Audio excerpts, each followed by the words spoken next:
నమస్తే, welcome to C news. నేను పుష్ప. బులెటిన్లో ముందుగా హెడ్లైన్స్. ఈవీఎంలు ధ్వంసం చేసిన వారిని జైలుకు పంపుతాం. రాష్ట్ర ప్రధాన ఎన్నికల అధికారి ముఖేష్ కుమార్ మీనా.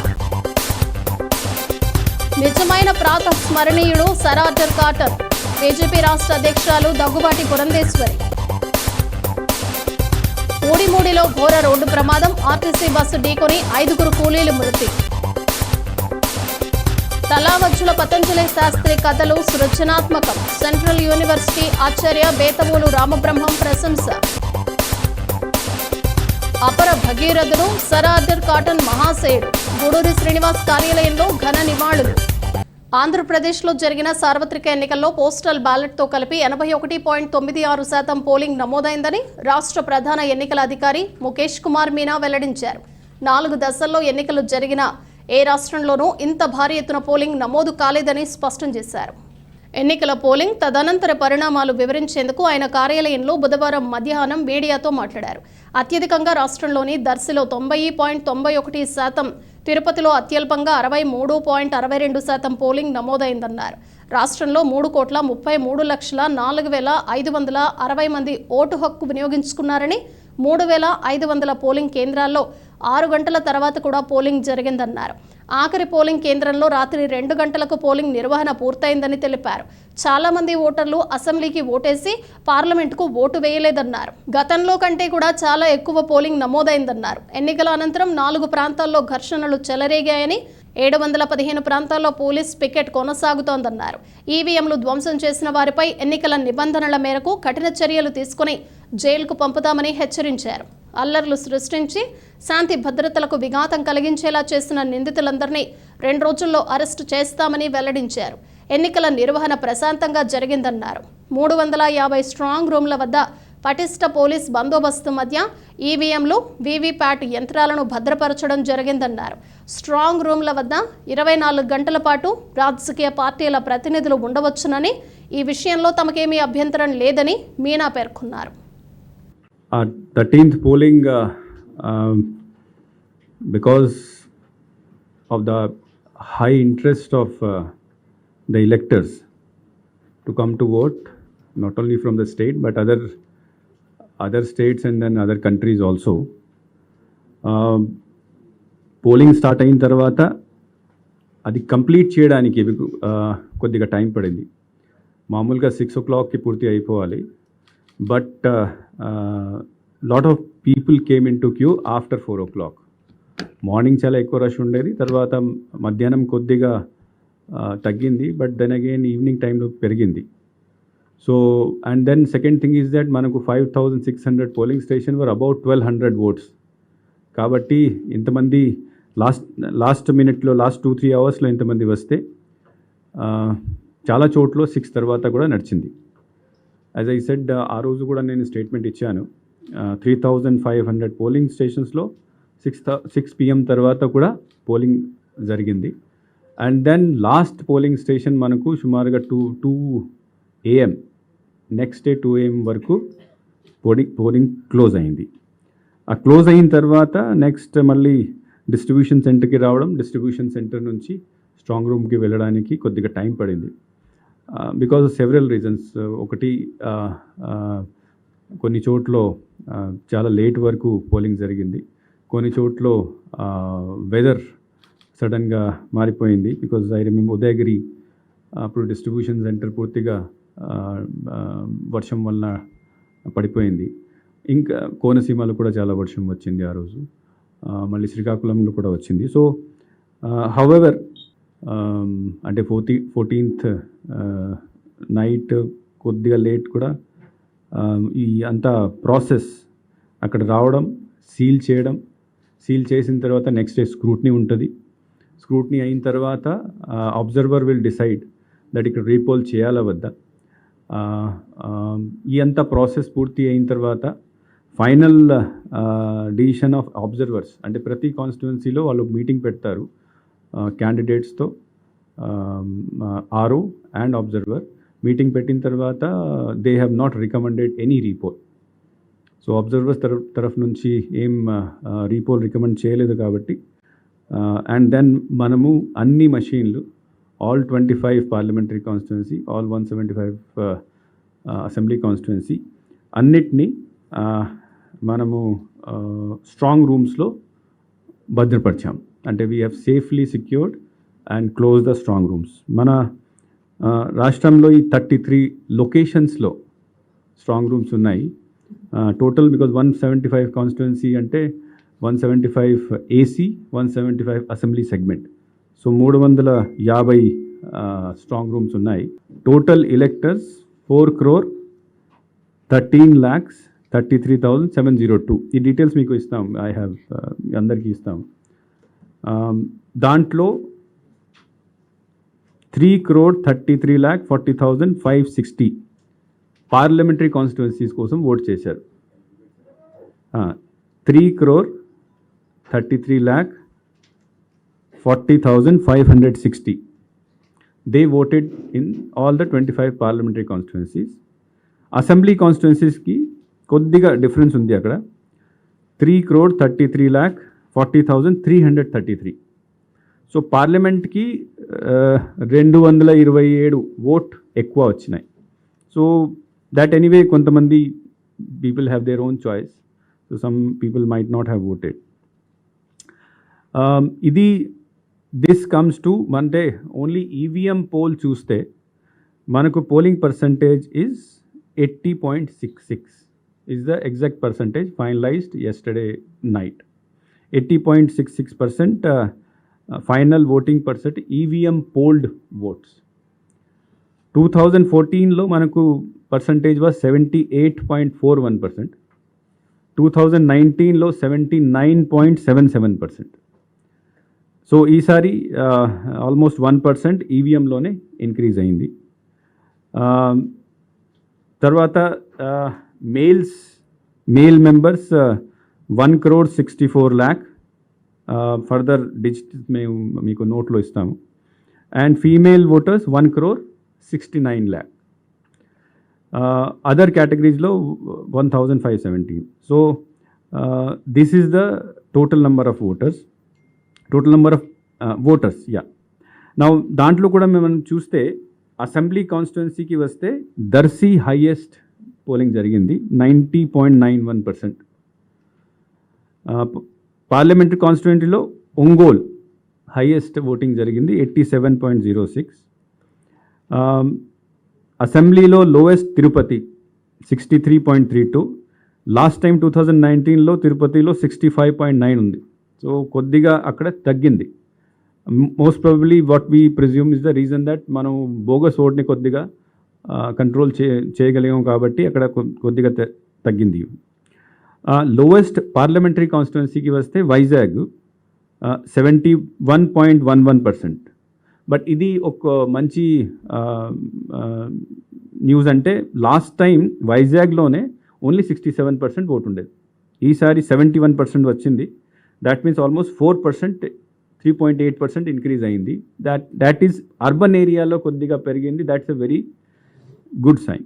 గలగల గోదారమ్మ పరవళ్లు తొక్కుతూ ఉంటే ఉభయ గోదావరి జిల్లాలో పాడి పంటలకు నిలయాలుగా మారాయి. అఖండ గోదావరికి బ్యారేజీ నిర్మించిన మహనీయుడు సర్ ఆర్డర్ కాటన్. గోదావరి జిల్లాలో ఎక్కడ చూసినా సర్ ఆర్డర్ కాటన్ విగ్రహాలు కనిపిస్తాయని భారతీయ జనతా పార్టీ రాష్ట్ర అధ్యక్షురాలు దగ్గుబాటి పురంధేశ్వరి నివాళులర్పించారు. ధవళేశ్వరం బ్యారేజీ వద్ద సర్ ఆర్డర్ కాటన్ నిలువెత్తు విగ్రహానికి పూలమాలలు వేసి కాటన్ను బీజేపీ రాష్ట్ర అధ్యక్షురాలు దగ్గుబాటి పురంధేశ్వరి స్మరించుకున్నారు. అపర భగీరథుడు సర్ ఆర్డర్ కాటన్ జన్మదినోత్సవం సందర్భంగా ఘనంగా నివాళులర్పించారు. రాజమండ్రి రూరల్ మండల పరిధిలో ఉన్న కాటన్ బ్యారేజీ నిర్మాణానికి విశేష కృషి చేసిన ఆద్యుడు సర్ ఆర్డర్ కాటన్ అని ఆ మహనీయుని జన్మదినోత్సవాన్ని పురస్కరించుకొని నివాళి అర్పించారు. సర్ ఆర్డర్ కాటన్ నిజమైన ప్రాతస్మరణీయుడిగా పురంధేశ్వరి కీర్తించారు. ఇటువంటి మహనీయుడు జయంతి వేడుకలు జరుపుకోవటం అదృష్టంగా భావిస్తున్నానన్నారు. ఈ కార్యక్రమంలో బీజేపీ జిల్లా అధ్యక్షులు బొమ్ముల దత్తు, హితేష్ చెంచురాం, మండల అధ్యక్షులు ఎన్వీబీఎన్ ఆచారి, యువ మోర్చా రాష్ట్ర కార్యదర్శి కందుకూరి మనోజ్ బాబు, జిల్లా ప్రధాన కార్యదర్శి పన్నాల వెంకటలక్ష్మి, సంతోషి, గుర్రాల వెంకట్రావు, అసెంబ్లీ కన్వీనర్ ఆకుల శ్రీధర్, యానాపు యేసు, ఎస్సీ మోర్చా మండల అధ్యక్షులు కండెల్లి రామారావు, మహిళా మోర్చా మండల అధ్యక్షురాలు మూవల శ్రీలక్ష్మి, ఓబీసీ మోర్చా మండల అధ్యక్షులు డాక్టర్ మూర్తి, యువ మోర్చా మండల అధ్యక్షులు ముద్రగడ సూర్యచంద్రమోహన్, మైనారిటీ మోర్చా మండల అధ్యక్షులు షేక్ సత్తార్, సీనియర్ నేతలు కర్రి నాగిరెడ్డి, మల్లాడి సత్యవరప్రసాద్, ఒంటెద్దు స్వామి, కుబేర్రావు, పౌరోజు యేసు, గుజ్జుల సూర్య, నారాయణ, గేదెల రమేష్, సిద్ధాని వెంకట్, టీడీపీ నాయకులు ఆళ్ల ఆనందరావు, ఎర్రమోతు ధర్మరాజు, శ్రీనివాసరెడ్డి, ధర్మరాజు తదితరులు పాల్గొన్నారు.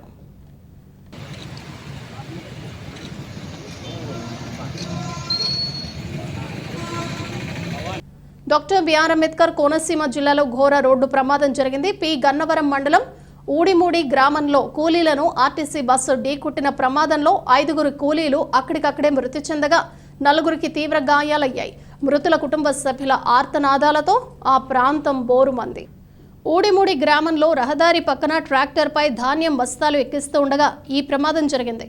కూలీలు ట్రాక్టర్పై బస్తాలు వేస్తూ ఉండగా వేగంగా వచ్చిన ఆర్టీసీ బస్సు వారిని ఢీకొట్టింది. ఈ ప్రమాదంలో 5 కూలీలు అక్కడికక్కడే మృతి చెందగా మరో 4 తీవ్రంగా గాయపడ్డారు. వేగంగా వచ్చిన ఆర్టీసీ బస్సు కూలీలను గమనించకుండా బలంగా ఢీకొట్టింది. బస్సు ముందు భాగం పూర్తిగా నుజ్జునుజ్జయింది. ఈ విషయం తెలుసుకున్న గ్రామస్తులు పెద్ద ఎత్తున సంఘటనా స్థలానికి తరలివచ్చారు. మృతుల కుటుంబ సభ్యులు తమ వారి మృతదేహాలను చూసి బోరున విలపించారు. ప్రమాద ఘటనతో పెద్ద ఎత్తున ట్రాఫిక్ నిలిచిపోయింది. అప్రమత్తమైన పోలీసులు భారీగా నిలిచిపోయిన ట్రాఫిక్ను క్రమబద్ధీకరించారు. రోడ్డు పక్కన ఆపి ఉంచిన ట్రాక్టర్ను ఆర్టీసీ బస్సు డ్రైవర్ గమనించకుండా వేగంగా నడపటం వల్లే ఈ ప్రమాదం జరిగిందని భావిస్తున్నారు. గాయాల పాలైన వారిని సమీపంలోని ఆసుపత్రికి తరలించి చికిత్స అందిస్తున్నారు. పోలీసులు కేసు నమోదు చేసి దర్యాప్తు చేస్తున్నారు. పతంజలి శాస్త్రి కథలు సృజనాత్మకమైన శైలిలో ఎంతో రమ్యంగా ఆకట్టుకున్నాయని సెంట్రల్ యూనివర్సిటీ విశ్రాంత ఆచార్యులు బేతబోలు రామబ్రహ్మం అన్నారు. ప్రముఖ కథా రచయిత, పర్యావరణవేత్త తల్లవర్జుల పతంజలి శాస్త్రికి ఇటీవల కేంద్ర సాహిత్య అకాడమీ పురస్కారం లభించిన సందర్భంగా ఘన సత్కారం జరిగింది.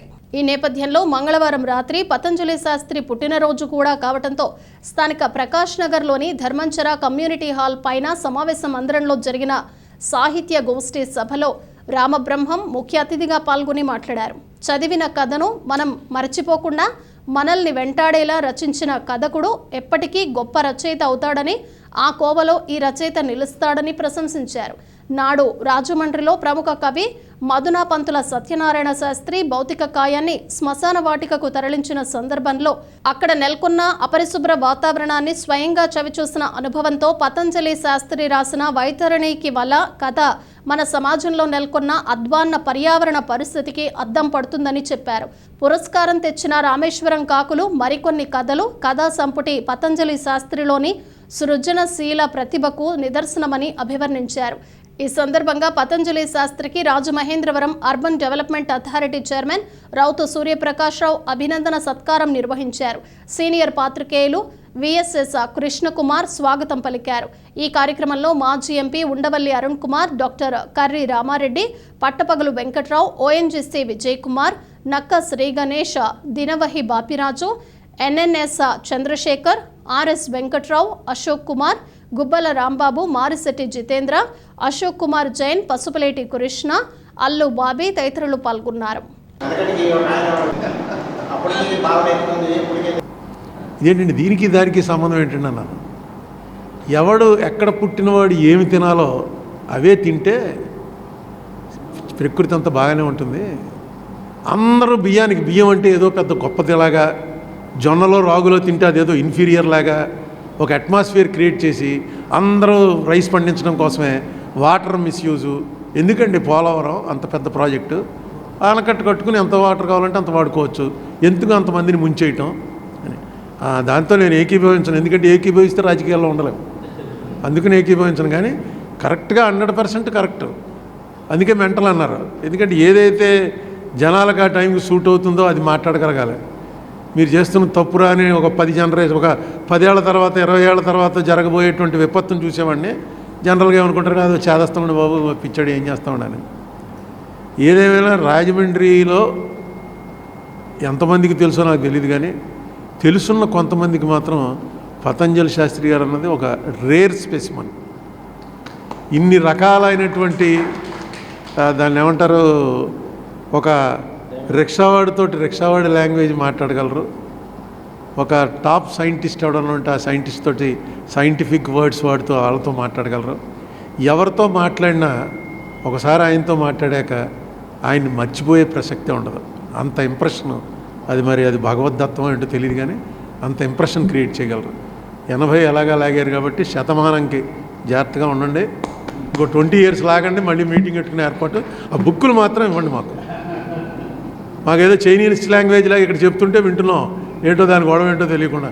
అందులో ఆ సీత గురించి చెప్పాక వెంటనే చదవాలి. అది ఆ ఐడియా రావటమే తాబేలుతో పోల్చి ఇది. అందులో రామబ్రహ్మం గారు చెప్పాక ఖచ్చితంగా చదవాలి. ఎప్పుడు పంపిస్తారో బుక్కులు మీ స్పీచ్లో చెప్పండి. కథలు అనేవి ఎవరి జీవితంలోనైనా 20వ ఏట నుంచే మొదలవుతాయి. కొందరికి 18వ ఏటనే మొదలవుతాయి. తప్పనిసరిగా 20వ ఏటన అందరికీ మొదలవుతాయి. 20వ ఏట నుంచి కూడా రాస్తున్నారు మీరు ఈనాటి మహానుభావులు.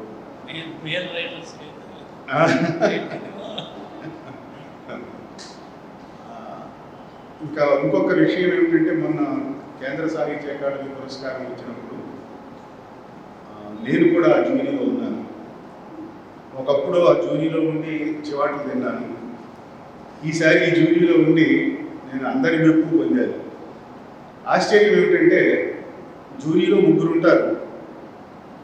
ఏమాత్రము చర్చ, అభిప్రాయ భేదము ఏమీ అవసరం లేకుండా 3 మాటల్లో 3 ఈయన పుస్తకాన్ని నిర్ధారణ చేసేసి సంతకాలు పెట్టేశారు. 3 నిమిషాల్లో తెలిగిపోయింది. ఆశ్చర్యపోయారు వాడు ఆ నిర్వాహం. ఏనాడు ఇలా అవ్వలేదండి, ఏదో అటు మాట్లాడి ఇటు మాట్లాడి నేను డిసెంట్ రాస్తానని ఒకడు లేచిపోయిగా అటు తిరిగిపోయిగా ఒకడు ఇలా ఉండేది. అంచేత ఈయన విషయంలో 3కి ఏకాభిప్రాయం రావడం చాలా ఆనందంగా ఉంది అని ఆయన అన్నాడు. మేము అలాగే ఉన్నామండి. మేమందరం కత్తులూరుకు వెళ్ళాం. 11 పుస్తకాలు వచ్చాయి ఫైనల్ సెలక్షన్. సాధారణంగా ఇప్పుడు 3 వస్తాయి. ఈసారి 11 పుస్తకాలు మా మొహాన్ని పడేశారు. మీరే తెలుసుకోండి. 11 చదివి పెద్ద పెద్ద పాయింట్లు రాసుకుని ఇంత నోట్స్లు ప్రిపేర్ చేసుకుని 3 వెళ్ళాం. ఎవరూ మా నోట్స్లు తెరవాల్సిన పని లేకపోయింది. మొదట నేను ఈ మాట అనగానే మిగతా ఇద్దరు కూడా తప్పట్లు పెట్టేశారు. రాసేయండి మేడం, మేము సంతకాలు పెట్టేస్తామన్నారు. నాకు ఎప్పుడు లిటరేచర్లో ఎక్కడికి పోయినా 2 ప్రశ్నలు అడుగుతూ ఉంటారు. ఏంటంటే, ఒకటి, మీరు ఎన్నో ఏళ్ళ నుంచి ఏదో కథలు అవి రాస్తుంటారు కదా, మీ ఏజ్కి దానికి సరిపోయిన పుంఖాలుగా ఎందుకు రాయలేదు మీరు? ఇంతకంటే ఎక్కువ ఎందుకు రాయలేదు? ఇంకా చాలా రాసి ఉండేవాళ్ళు కదా. దానికి మీరు పర్యావరణంలో కాలు పెట్టి మీ టైంని ఎక్కువ దానికి కేటాయించడం వల్ల మీరు ఎక్కువ రాయలేదని మేము అనుకుంటున్నాం అని అంటారు. ఈ ప్రశ్న నేను ఒక 36 years నుంచి నేను ఫేస్ చేయాలి. ఎందుకంటే 36 years అయింది నేను ఇప్పుడు ఎన్వైరన్మెంటల్ వర్క్ మొదలుపెట్టి. సో ఇది నేను 2-3 చాలా పెద్ద గ్యాదరింగ్స్లో సమాధానం చెప్పాను. వాళ్ళకి అర్థం కానిది ఏంటంటే, మనకి ఎక్స్ రచయిత చాలా గొప్ప నిబద్ధత ఉన్నవాడు, ఆయన ఫలానా లెఫ్టిస్ట్ ఉద్యమంలో ఇలాగ జైలుకి వెళ్ళాడు, ఇంకో ఇది చేశాడని చెప్తారు. అంటే రచయితకి నిబద్ధత ఉంది, ఒక సామాజిక స్పృహ, బాధ్యత ఉంది అనడానికి కొలమానం ఏంటంటే, నువ్వు లెఫ్టిస్ట్ మూమెంట్స్లో ఉంటే నీకు సామాజిక బాధ్యతలు నువ్వు గుర్తించినట్టు, లేకపోతే లేదు అనే ఒక చాలా దురదృష్టకరమైనటువంటి ఒక విభజన రేఖ మనకి ఒక 50 ఏళ్ళ నుంచి వచ్చింది. అది అంటే దీనికి సంబంధించి చర్చ అప్రస్తుతం. గోదావరి నదిపై బ్యారేజ్ నిర్మాణానికి విశేష కృషి చేసిన అపర భగీరథుడు సర్ ఆర్డర్ కాటన్ అని మాజీ కార్పొరేటర్, వైఎస్ఆర్సీపీ లీగల్ సెల్ రాష్ట్ర కార్యదర్శి గూడూరు రాధిక కొనియాడారు. ఆ మహనీయుని జయంతిని పురస్కరించుకుని రాజమండ్రి తిలక్ రోడ్లోని ఎంపీ అభ్యర్థి డాక్టర్ గూడూరి శ్రీనివాస్ కార్యాలయంలో జయంతి వేడుకలు ఘనంగా నిర్వహించారు. గూడూరుతో పాటు పలువురు వైఎస్ఆర్ కాంగ్రెస్ పార్టీ నాయకులు కాటన్ చిత్రపటానికి పూలమాలలు వేసి ఘనంగా నివాళులర్పించారు. ఈ సందర్భంగా గూడూరి రాధిక మాట్లాడుతూ ఆంధ్ర రాష్ట్రానికి అన్నపూర్ణగా కీర్తిని ఆర్జించిన ఘనతలో కాటన్ పాత్ర చాలా కీలకమన్నారు. సర్ ఆర్డర్ కాటన్ జయంతి వేడుకలు ఉభయ రాష్ట్రాల వేడుకలు అని కొనియాడారు. ప్రయాణ సౌకర్యాలు లేని కాలంలోనే పోలవరం నుంచి అంతర్వేది వరకు గోదావరి నదిపై సర్వే చేసి సర్ ఆర్డర్ కాటన్ బ్యారేజీ ఎక్కడ నిర్మించాలో తన సర్వేలో గుర్తించి ధవళేశ్వరం ప్రాంతంలో బ్యారేజీ నిర్మించి ఉభయ గోదావరి జిల్లాలతో పాటు రాష్ట్ర వ్యాప్తంగా సస్యశ్యామలం చేశారని అన్నారు. ఆయన శ్రమ ఫలితంగా అందిన ఫలాలు ఉభయ రాష్ట్రాల ప్రజలు అందుకుంటున్నారని కొనియాడారు. ఈ ఆనకట్ట నిర్మాణంలో సర్ ఆర్డర్ కాటన్ ద్వారా ఆయన భార్య అనారోగ్యం పాలయ్యారని, ఆయన కుమార్తె మృతి చెందారని పేర్కొన్నారు. వారి సమాధులు కూడా ఇక్కడే ఉన్నాయని తెలిపారు. సర్ ఆర్డర్ కాటన్ ఉన్న ఇళ్లతో పాటు ఇరిగేషన్ పరంగా అభివృద్ధి చేసి పర్యాటక కేంద్రంగా డాక్టర్ గూడూరి శ్రీనివాస్ అభివృద్ధి చేశారని హామీ ఇచ్చారు. కార్యక్రమంలో డాక్టర్ గూడూరి శ్రీనివాస్ తనయుడు doctor Bharatiram, LIDCAP director Tagaram Suresh Babu, Margani Bujji, Sunkara Anjibabu తదితరులు పాల్గొన్నారు. ఈరోజు వైఎస్సీపీ పార్లమెంటరీ ఆఫీస్లో కాటన్ ధర ఒక పుట్టినరోజు మేము అందరం సెలబ్రేట్ చేసుకుంటున్నాము. యాక్చువల్లీ రాజమండ్రి గోదావరి జిల్లాల్లో ప్రతి ఒక్కళ్ళు కూడా కాటన్ ధరకు ఎంతో రుణపడి ఉంటారు. ఆయన బ్యారేజీ కట్టకముందు ఇదంతా కూడా క్షామంతో, అతివృష్టి అనావృష్టితోటి చాలా బాధపడేవారు. ఆయన ఎప్పుడైతే బ్రిటిష్ గవర్నమెంట్ ఆయన కమిషన్ చేసిందో, ఆయన గుర్రపు సవారీ మీద పోలవరం నుంచి అంతర్వేది వరకు ఈ ఏరియా అంతా గుర్రం మీద ఆయన సవారీ చేసి స్టడీ చేసి ఈ టోపోగ్రఫీ ల్యాండ్ యొక్క టోపోగ్రఫీ చేసి ఎక్కడ ఆనకట్ట కడితే కరెక్ట్గా ఉంటుందో ఆయన స్టడీ చేసి ఆయన ఆనకట్ట కట్టి ఆయన రైట్ డిసిషన్ రైట్ టైం తీసుకోవడం వల్ల ఈ ఉభయ గోదావరి జిల్లాలన్నీ కూడా ఎంతో సంపన్నమైనవి.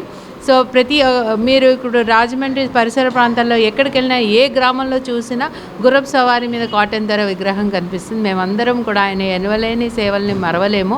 అందుకని ప్రతిరోజు ప్రతి గ్రామము ప్రతి ప్రాంతవాసి తలుచుకుంటాము. అదేవిధంగా ఆయన ఈరోజు పార్లమెంటరీ ఆఫీస్లో మేము ఆయన్ని స్మరించుకుంటూ, అలాగే రాజమండ్రిలో ఆయన ప్రజలకు ఇంత ఇచ్చారు కానీ రిటర్న్గా ఆయన తన కుటుంబంలో చాలా ఇంపార్టెంట్ వ్యక్తుల్ని కోల్పోయారు. వాళ్ళ భార్య కానీ కుమారుని కానీ కోల్పోయారు. అవన్నీ కూడా స్మారక చిహ్నాలు రాజమండ్రిలోనే ఉన్నాయి. అవన్నీ కూడా డాక్టర్ గూడూరి శ్రీనివాస్ అద్భుత పర్యాటక కేంద్రాలుగా పునరుద్ధరించి అవన్నీ కూడా జనాలు అవన్నీ కూడా భావితరాలకి తెలుసుకునేలాగా అద్భుతమైన పర్యాటక కేంద్రాలుగా స్థాపించబోతున్నారు. సిబిఎస్ఈ 10వ తరగతి పరీక్షా ఫలితాల్లో 100% ఉత్తీర్ణతతో రాజమహేంద్రి ఇంటర్నేషనల్ స్కూల్ విద్యార్థుల అసాధారణ ప్రతిభ కనపరిచారని పాఠశాల చైర్మన్ టీకే విశ్వేశ్వరరెడ్డి హర్షం వ్యక్తం చేశారు. అత్యధిక మార్కులు సాధించిన విద్యార్థులకు పుష్పగుచ్చాలు అందజేసి అభినందించారు. Central board of secondary education Delhi విడుదల చేసిన 10వ తరగతి పరీక్షల ఫలితాల్లో రాజమహేంద్రి ఇంటర్నేషనల్ స్కూల్ విద్యార్థులు 100% ఫస్ట్ క్లాసులతో ఉత్తీర్ణత సాధించారు. ఈ సందర్భంగా పాఠశాలలో విద్యార్థులకు అభినందన సభ ఏర్పాటు చేశారు. సుమిత్రాదేవి 500 మార్కులకు గాను 470 మార్కులతో రాజమహేంద్రి ఇంటర్నేషనల్ స్కూల్ టాపర్గా నిలిచిందని స్కూల్ ప్రిన్సిపల్ టీవీడి చంద్రశేఖర్ అన్నారు. Rajamahendri international school director Tetali Swaroop Reddy మాట్లాడుతూ మొదటి బ్యాచ్ విద్యార్థులతోనే ఈ 10వ తరగతి పరీక్షల్లో 100% ఫస్ట్ క్లాస్తో విద్యార్థులు పాస్ అవ్వటం చాలా సంతోషంగా ఉందన్నారు. ఈ సందర్భంగా పాఠశాల చైర్మన్ శ్రీ టీకే Vishweshwar Reddy, director Tetali Swaroop Reddy, principal TVD Chandrasekhar మంచి ఫలితాలను ఇచ్చిన విద్యార్థులకు ఉపాధ్యాయులకు పుష్పగుచ్చాలు ఇచ్చి అభినందించారు. Low achievers like 40%, 50%, those who are when they are writing the pre-board exams, they score only 35% or only 40%. We were so worried what to do with this. Now they are all with the 60%. So it is that number of first class what we have achieved. It is a very great thing. It is not one day dream. It is a work of the team, planning, proper planning. Proper planning is the most important than execution. And which area we need to concentrate for which children, we have worked out very well. I congratulate all the HODs and the concerned teachers to bring these laurels to our school. Students అందరూ కూడా first క్లాస్లో pass అవడం అనేది పెద్ద విషయం కాదు. మరి దీనికి కారకులైనటువంటి ముందు ముఖ్యంగా పేరెంట్స్. ఫస్ట్ పేరెంట్స్ ఎఫర్ట్స్ పెడితేనే పిల్లలు విద్యలో అభివృద్ధి చెందగలుగుతారు. అలాగే మన ప్రిన్సిపల్ గారు చంద్రశేఖర్ గారు, మరి ఆయన విజయవాడ ఢిల్లీ పబ్లిక్ స్కూల్లో వైస్ ప్రిన్సిపల్గా ఉంటూ మనకి ప్రిన్సిపల్గా వచ్చారు. వచ్చినప్పటి నుంచి కూడా స్కూలు ఏ రకంగా అభివృద్ధి చేయాలి అనే విషయం మీద 24 hours వర్క్ చేసి స్కూల్ని ఈవేళ ఈ స్థితికి తీసుకురావడానికి ఆయన కారకులయ్యారు. జిల్లాలో సార్వత్రిక ఎన్నికలో ఓటింగ్ ప్రక్రియ పూర్తి చేసినట్లు ఆయా ఈవీఎంలని రాజమండ్రి పార్లమెంట్, సిటీ అసెంబ్లీ నియోజకవర్గ ఎన్నికల సాధారణ పరిశీలకులు కమల్కాంత్ సరోజా అభ్యర్థుల సమక్షంలో స్క్రూటినీ అనంతరం కేంద్ర బలగాల రక్షణలో స్ట్రాంగ్ రూమ్లో భద్రపరచడం జరిగిందని సబ్ కలెక్టర్ అశుతోష్ శ్రీవాత్సవ్ తెలియజేశారు. స్థానిక నన్నయ్య యూనివర్సిటీలో ఎన్ బ్లాక్ 2వ ఫ్లోర్ సౌత్ వెస్ట్ వింగ్లో ఏర్పాటు చేసిన స్ట్రాంగ్ రూమ్లో ఈవీఎం యూనిట్స్ భద్రపరిచి గదులకు సీల్ వేయడం జరిగింది. ఈ సందర్భంగా మే 13 సోమవారం రోజున పోలైన ఓట్లను అనుసరించి ఈవీఎంలలో పోలైన ఓట్లు form 17A register, PO dairy, 17C అనుసరించి స్క్రూటినీ ప్రక్రియ నిర్వహించారు. ఈ మేరకు రికార్డుల నిర్వహణ, ఈవీఎం యూనిట్స్లో పోలైన ఓట్ల సంఖ్య, రాజకీయ పార్టీల అభ్యర్థుల సమక్షంలో స్క్రూటినీ నిర్వహించి టాలీ అవ్వటం పట్ల పరిశీలకులు సంతృప్తి వ్యక్తం చేశారు. ఈ ప్రక్రియలో కొవ్వూరు నియోజకవర్గ రిటర్నింగ్ అధికారి, రాజమండ్రి పార్లమెంటు, అసెంబ్లీ నియోజకవర్గాల్లో పోటీ చేసిన అభ్యర్థులు, ఇతర అధికారులు పాల్గొన్నారు. సంబంధిత నియోజకవర్గాల పార్లమెంట్, అసెంబ్లీ నియోజకవర్గాల అభ్యర్థుల సమక్షంలోనే సీల్ వేయటం జరిగింది. జిల్లాలో సార్వత్రిక ఎన్నికల ఓటింగ్ ప్రక్రియ పూర్తి చేసి ఆయా ఈవీఎంలని, నిడదవోలు అసెంబ్లీ పరిధిలోని ఈవీఎంలని అసెంబ్లీ నియోజకవర్గ ఎన్నికల పరిశీలకులు కమల్కాంత్ సరోజా అభ్యర్థుల సమక్షంలో స్క్రూటినీ అనంతరం కేంద్ర బలగాల రక్షణలో స్ట్రాంగ్ రూమ్లో భద్రపరిచామని special deputy collector RO RV Ramana Naik తెలియజేశారు. స్థానిక నన్నయ్య యూనివర్సిటీలో ఎన్టీఆర్ కన్వెన్షన్ సెంటర్ గ్రౌండ్ ఫ్లోర్లో ఏర్పాటు చేసిన స్ట్రాంగ్ రూమ్లో ఈవీఎం యూనిట్స్ భద్రపరిచి గదులకు సీల్ వేయటం జరిగింది. ఈ సందర్భంగా మే 13 సోమవారం రోజున పోలైన ఓట్లను అనుసరించి ఈవీఎంలలో పోలైన ఓట్లు form 17A register, PO dairy, 17C అనుసరించి స్క్రూటినీ ప్రక్రియ నిర్వహించారు. ఈ మేరకు రికార్డుల నిర్వహణ, ఈవీఎం యూనిట్లలో పోలైన ఓట్ల సంఖ్య, రాజకీయ పార్టీల అభ్యర్థుల సమక్షంలో స్క్రూటినీ నిర్వహించి టాలీ అవ్వటం పట్ల పరిశీలకులు సంతృప్తి వ్యక్తం చేశారు. ఎన్నికల కమిషన్ మార్గదర్శకాల మేరకు స్క్రూటినీ చేసినట్లు ఈ ప్రక్రియలో జిల్లా కలెక్టర్, ఎన్నికల అధికారి డాక్టర్ మాధవీలత, నిడదవోలు అసెంబ్లీ నియోజకవర్గ రిటర్నింగ్ అధికారి, రాజమండ్రి పార్లమెంట్, అసెంబ్లీ నియోజకవర్గాల్లో పోటీ చేసిన అభ్యర్థులు, ఇతర అధికారులు పాల్గొన్నారు. సంబంధిత నియోజకవర్గాల పార్లమెంట్, అసెంబ్లీ నియోజకవర్గాల అభ్యర్థుల సమక్షంలోనే సీల్ వేయటం జరిగింది. ఎన్నికల్లో ఓటమి తప్పదని గ్రహించిన వైసీపీ నాయకులు రౌడీయిజంతో జనసేన, కూటమి నాయకులపై భౌతిక దాడులకు తెగబడుతున్నారని Janasena party Rajahmundry city in charge Atti Satyanarayana మండిపడ్డారు. కార్యకర్తలపై దాడులు చేస్తే ఊరుకునేది లేదని తీవ్రంగా హెచ్చరించారు. స్థానిక 29వ డివిజన్లో వైసీపీ కార్యకర్తలు జనసేన పార్టీ క్రియాశీల నాయకుడు లోగు సుధీర్పై దాడి చేసిన విషయాన్ని డివిజన్ జనసేన నాయకులు సురేష్ నాయుడు, అనుశ్రీ దృష్టికి తీసుకొచ్చారు. వెంటనే స్పందించి తీవ్రంగా గాయపడిన అతడిని పరామర్శించి పూర్తి వివరాలు అడిగి తెలుసుకున్నారు. ఈ సందర్భంగా ఆయన మాట్లాడుతూ జనసేన కార్యకర్తల జోలికి వస్తే ఊరుకునేది లేదని వైసీపీ నాయకులను హెచ్చరించారు. ఎన్నికల ఫలితాలు వెలువడిన తర్వాత ఏర్పడే జనసేన, టీడీపీ, బీజేపీ ఉమ్మడి ప్రభుత్వంలో వైసీపీ ముసుగులో శాంతి భద్రతలకు భంగం కలిగించే రౌడీ మూకల పని పడతామని తెలిపారు. జనసేన ఉపాధ్యక్షులు గుత్తుల సత్యనారాయణ, ప్రధాన కార్యదర్శి పైడిరాజు, సిటీ కార్యదర్శి విన్నా వాసు, సంయుక్త కార్యదర్శి కేలా జయలక్ష్మి, జనసేన యువ నాయకులు బయ్యపునేడి సూర్య, సింహాద్రి తలారి, శ్రీను తదితరులు పాల్గొన్నారు. బులెటిన్ ముగించే ముందు హెడ్లైన్స్ మరోసారి. ఈవీఎంలు ధ్వంసం చేసిన వారిని జైలుకు పంపుతాం, రాష్ట్ర ప్రధాన ఎన్నికల అధికారి ముఖేష్ కుమార్ మీనా. నిజమైన ప్రాతస్మరణీయుడు సర్ ఆర్డర్ కాటర్, బీజేపీ రాష్ట్ర అధ్యక్షురాలు దగ్గుబాటి పురంధేశ్వరి. ఊడిమూడిలో ఘోర రోడ్డు ప్రమాదం, ఆర్టీసీ బస్సు ఢీకొని 5 కూలీలు మృతి. తలావజ్జుల పతంజలి శాస్త్రి కథలు సృజనాత్మకం, సెంట్రల్ యూనివర్సిటీ ఆచార్య బేతవోలు రామబ్రహ్మం ప్రశంస. అపర భగీరథుడు సర్ ఆర్థర్ కాటన్ మహాశయుడు గూడూరి శ్రీనివాస్ కార్యాలయంలో ఘన నివాళులు. ఇవి బులెటిన్ విశేషాలు. మరో బులెటిన్లో మళ్ళీ కలుద్దాం. అంతవరకు సెలవు. నమస్తే.